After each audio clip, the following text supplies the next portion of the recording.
அதாகப்பட்டது sir. இன்னைக்கு தேதிக்கு இந்தியாவில 180 கோடிக்கு மேலவா மக்கள் தொகை கூடிய அதே வேளையில ஒவ்வொரு குழந்தையும் கருவறையில தொடங்கி கல்லறை போய் முடிகிற வரைக்குமே ஜிஎஸ்டி அப்படின்றது விடாது கருப்பு மாதிரி துரத்துக்கிட்டே வருது இல்லையா?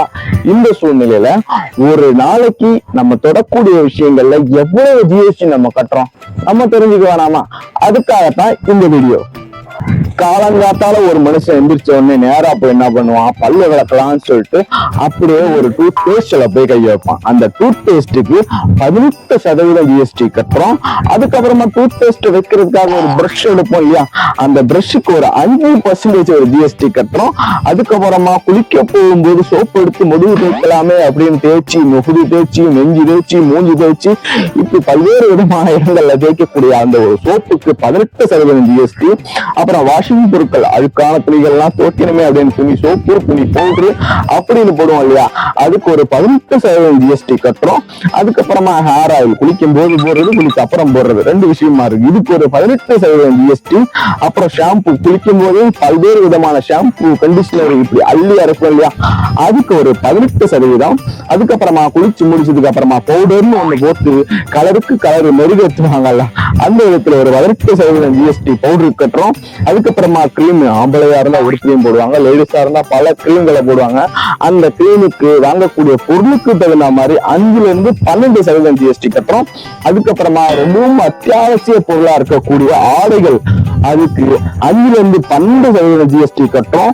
அப்புறம் மனித வாழ்க்கையில் ரொம்பவும் முக்கியமானதா இருக்கக்கூடிய உணவு, அதுக்கு ஒவ்வொரு ஹோட்டல்லையும் போயிட்டு நம்ம வாங்கி சாப்பிடுறோம் இல்லையா, 12% ஜிஎஸ்டி ஆனது போடப்படுது.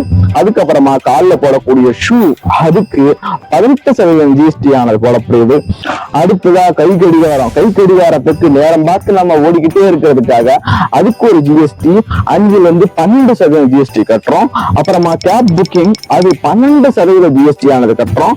அப்புறம் ரொம்ப முக்கியமான ஒரு மனிதனுடைய அடையாளத்தை வெளிப்படுத்தும் விதத்துல பேனா கையெழுத்து போடுவோம் இல்லையா, அந்த பேனாவுக்கு 18-28% ஜிஎஸ்டி. அப்புறம் ஸ்டேஷனரி பொருட்கள், பேனா மட்டும் போதுமா, ஸ்கேலு, பென்சில், ரப்பரு, அப்புறம் பல்வேறு விதமான இதர பொருட்கள்லாம் இருக்கு இல்லையா ஸ்டேஷனரி, அதுக்கு 12% ஜிஎஸ்டி. அப்புறம் பாத்திரம்ன்றது எதுக்கு, சமையலுக்கு ரொம்ப முக்கியம், வச்சு சாப்பிட்ற கட்ட முக்கியம், அந்த வகையில பாத்திரத்துக்கு 18% ஜிஎஸ்டி. உணவை ஆர்டர் பண்ணி சாப்பிடுவோம் இல்லையா, இந்த ஸ்விக்கி, சொமாட்டோ அந்த மாதிரி, அதுக்கு ஒரு 5% ஜிஎஸ்டி ஆனது கட்டுறோம்.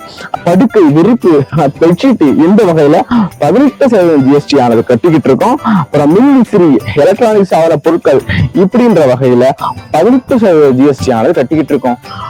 அப்பா எதுக்கு எடுத்தாலும் ஜிஎஸ்டி அப்படின்னு கூடிய பட்சத்துல இந்த ஜிஎஸ்டி மூலமா நீங்க அடைஞ்சிருக்கக்கூடிய பயன்களானது என்ன, இல்ல இந்த ஜிஎஸ்டி தேவையா நாட்டினுடைய வளர்ச்சிக்கு, இல்ல இது நம்மளுடைய பர்ஸை காலி பண்ற விஷயமா அப்படின்னு உங்களுக்கு ஏதாவது கமெண்ட் செக்ஷன்ல ஏதாவது தோணுச்சு அப்படின்னா மறக்காம சொல்ல மறக்காதீங்க. இந்த மாதிரி இன்ஃபர்மேட்டிவான வீடியோக்களை பார்க்கறதுக்கு என்னோட சேனலுக்கு கொஞ்சம் சப்ஸ்கிரைப் பண்ணுங்க. கொஞ்சம் காலமா வீடியோக்கள் போட முடியாம இருந்தது, இனி வரக்கூடிய காலகட்டத்துல நிச்சயமா அது தொடர்ச்சியா போடப்படும். நன்றி, வணக்கம்.